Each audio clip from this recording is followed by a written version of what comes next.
Армысыздар, құрметті көрермен. Еліміздің барлық аймағында өткенге құрмет тірге міндет атты жыл сайынғы өтетін зираттарды тазалау акциясы болып жатыр. Бүгін Астана қаласында Қазақстан мұсылмандары діни басқармасына қарасты Қамқор Шарапат салттық қызмет көрсету орталығының ұйымдастыруымен көне Қараөткел мұсылман зираты және жаңа зират аумағында тазалық жұмыстарын жүргізіп, зират аумағы қоқыстан тазартылып жатыр. Жалпы қазақи ұлттық тәрбиеде мына кішкентай балаға жалпы адамдар айтылады ғой, бейітке қарап, молаға қарап, саусағыңды шошайтпа дейді.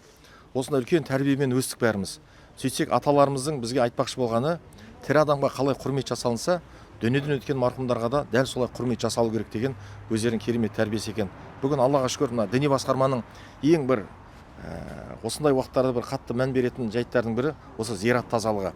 Өкінішке орай қазіргі көпшілік осы зират әдебін, зират тазалығына жіті мән бермей жатады. Осы олқылықтың алдын алып, Қазақстан мұсылмандары діни басқармасының Қамқор Шарапат, муфти хазіретіміздің бастамасымен бүкіл қазақ елінде осындай зираттарды тазалық жұмыс жүргізіп жатыр. Аллаға шүкір, біздің бүкіл мешіттеріміз Астана қаласындағы бүкіл зираттарда қазір тазалық жұмыстарын жасап, үлкен сауыққа кенелуде. Алла баршамыз жар болсын, ел аман жұрт тыныш болсын. Зерттеушілердің айтуынша, бұл жерде Кенесары ханның 200-ге жуық сарбазы жерленген. Осыған байланысты қорым халық арасында батырлар қорымы аталып кеткен. Бұл қорымға 17 ғасырдан бастап 20 ғасырдың ортасына дейін 10 мыңға жуық адам жерленген.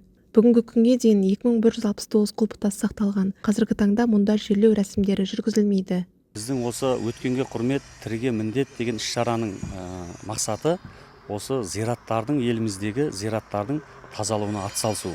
Және президентіміз Қасым-Жомарт Кемелұлының да Таза Қазақстан акциясы аясында біздің муфтияттың, Қазақстан мұсылмандар діни басқармасының төрағасы бас муфтиіміз Наурызбай Қажы Тағанұлының бастамасымен жыл сайынғы маңызды іс-шаралар деген жоспарға сәйкес біздің осы зират және зират мәдениетін насихаттау үшін құрылған муфтияттың жанынан Қамқор Шарапат бөлімі республика бойынша осы зираттарды тазалық жұмысына атсалысып жатырмыз.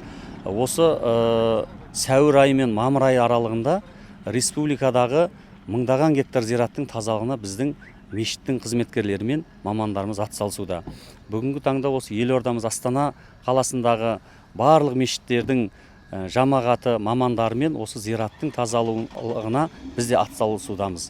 Бұндағы мақсат бабаларымыздың ұстанған дәстүрлі дінін және мынау зайырлы мемлекетіміздің заңы негізінде осы зираттарымызды бірізділікпен жасау біздің негізгі мақсатымыз. Соған үлгі болу, мәдениет қалыптастыру мақсатында біз жасап жатырмыз жұмысымызды. Қазіргі таңда біздің осы Астана қаласында барлық мешіттің қызметкерлері осы шараға атсалысуда.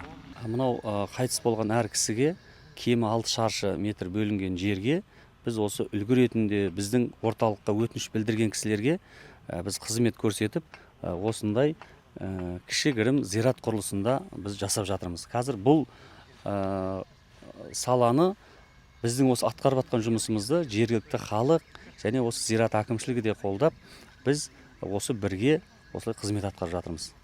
Қамқор Шарапат салттық қызмет көрсету орталығы ұйымдастыруымен өтіп жатқан шара аясында қорымда марқұмдарға құран бағышталып, зират аумағы тазартылып жатыр. Шараға мешіт қызметкерлері мен еріктілер белсенді қатысып, ортақ іске өз үлестерін қосып, осында игі істер арқылы қоғамда жауапкершілік пен бірлікті нығайтып, кейінгі ұрпаққа тағылымды үлгі көрсетіп жатыр.